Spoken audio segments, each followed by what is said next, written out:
How different was it to have Yasmani Grandal address you and the teammates today?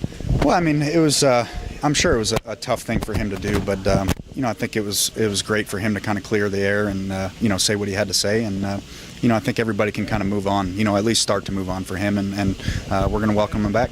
I can ask you to speak on behalf of the rest of the team, but I can ask you to speak on yourself. I mean, do you feel as though did you hear everything that you needed to hear from him? I did. Yeah. I mean, he knows he made a mistake, and he knows that he put us in a tough spot. But we've all made mistakes to different degrees. But we're going to be there for him because we know that he's going to help us in the long run. And it's strange. I hate saying that it's part of the game, but it is. I mean, when something like this happens, I'm not sure really people are too surprised unless it happens to your team, though. Does it get to you when you hear these stories? It's a continuous spring training story year after year. Well, I think as players, there's two sides of it. One, we want the game to be clean. So we want guys that are doing things that they're not supposed to be to get in trouble. And we want that's why we have the drug program. That's why we created. But also on the other hand, I think guys are tired of hearing it. It's given the sport a black eye. And I think for the majority of the guys that are doing it the right way, it's difficult to have to answer these questions. So we're glad that guys that are using are getting caught, but we're also upset that it continues to be a story. Ask me this, but. I know you heard it as well. You had a tremendous year. You go from 4 to 30. You had your best year in every category. Does it bug you that when people say, "Oh, he must be doing this"? When I mentioned today, that hey, Cam made him put on pounds. Oh, then he must be doing this. Does it bug you that the natural assumption is majority of players aren't doing it straight? I think, of course, you're disappointed that you have to answer those questions that people automatically maybe assume that. But on the other hand, you understand that there's some probable cause, that's been demonstrated by other guys. So, all you can do is do the best you can is passing tests.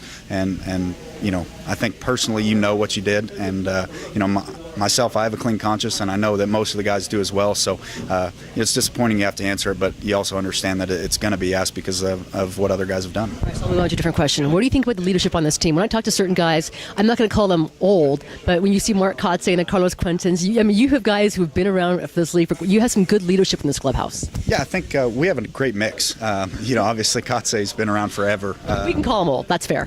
Yeah, I think he would call himself old, but he's awesome. I mean, he's experienced it all, from playoff baseball to to being on bad teams, and he knows what we're going to face. So a lot of guys can look up to him, but it's also nice to have guys that are hungry, on the younger side, guys that are trying to make a name for themselves, guys that have had a little bit of success but are looking to take it to the next level. So I think we got a nice balance of guys that can help out, and then other guys that are really hungry to get going. Speaking of how hungry are you to get out there and show that last year wasn't a fluke, and it wasn't a career year, that it can get better from here? Yeah, I think I expect that's the type of player I am. I've always expected that. Obviously, until you prove it in the major leagues, it's